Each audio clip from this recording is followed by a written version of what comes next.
If you own a PlayAudio12, you need to stop what you're doing and go purchase one additional piece of gear. In this video, I'm going to tell you what that gear is and talk about the features that it adds to your PlayAudio12.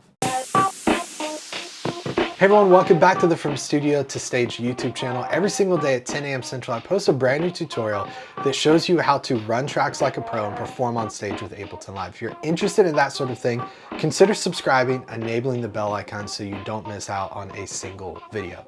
Now, I talk often about the PlayAudio12. It's my favorite audio interface, primarily because the amount of features that you get for the price. In fact, I think the PlayAudio12 probably should be double the price, but don't tell iConnectivity. I don't want them to know that and do that. But it's a really, really great interface. But if you pair the PlayAudio12 with this piece of gear, it's gonna add some brand new features to your interface. It's gonna unlock some really cool opportunities and give your PlayAudio12 superpowers. Okay, are you ready to see what it is? This is it. It's also a piece of gear from iConnectivity. This is the Mio XM. Very dramatic, out of focus reveal. Boo, there we go, the Mio XM.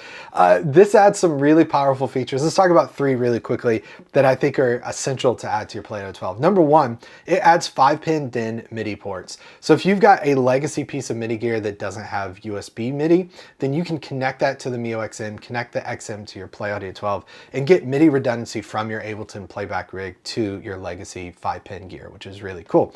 In addition to that, let's say I've got a newer USB MIDI controller. I have 4 USB MIDI host ports on the Mio XM. Now, the PlayAudio12 has one USB host port. I can connect a powered USB hub to that, but I really like that just straight out of the box, I could connect 4 USB MIDI connections to the XM and not have to deal with USB hubs. Now, my favorite feature I've saved for last, that is this RTP MIDI port. And you're going, but Will, the PlayAudio12 has an RTP MIDI port. Yes, it does. And if you're unfamiliar with RTP MIDI, it's the ability to send MIDI over an Ethernet cable.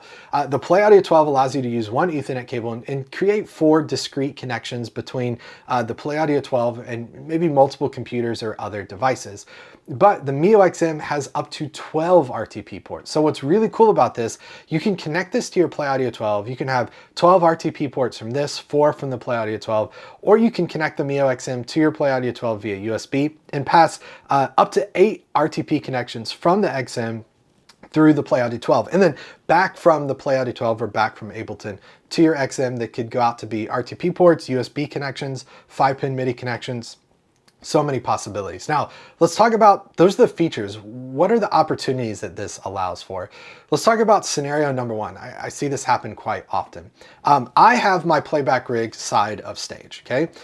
Now, out front for me, I'm playing guitar. I have a MIDI controller like this. This is the Oak Tone Oak Board MIDI. It's USB powered, but I need to send this a long distance back to my PlayAudio12 to my playback rig. The Mio XM makes this dead simple. Take a USB cable from my MIDI controller, plug this into a USB host port on my Mio XM, and then connect my Mio XM to my PlayAudio12 via an RTP MIDI port. And it doesn't matter how far away my Mio XM is from my PlayAudio12, I'll still be able to pass MIDI from my MIDI controller to my PlayAudio12, which is really, really powerful. Now let's talk about another scenario. I call this kind of a satellite type setup and scenario. This allows you to create a connected stage experience on stage, which is essentially the idea of having Ableton Live. Let's pretend Ableton is back with our drummer. Our drummer is running tracks.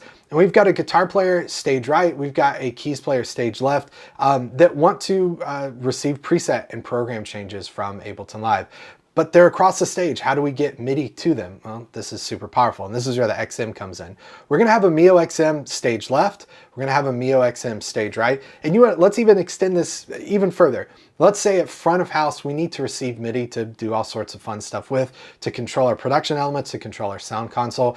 We're gonna have a Mio XM at front of house. Now, from each of our Mio XMs, we're gonna take an Ethernet cable to a network switch. Nothing fancy. You can go to Best Buy and buy a network switch today that will work with this. So we're gonna have Ethernet cables from each of our Mio XMs to our network switch, and then we're gonna have an Ethernet cable from our network switch to our PlayAudio12.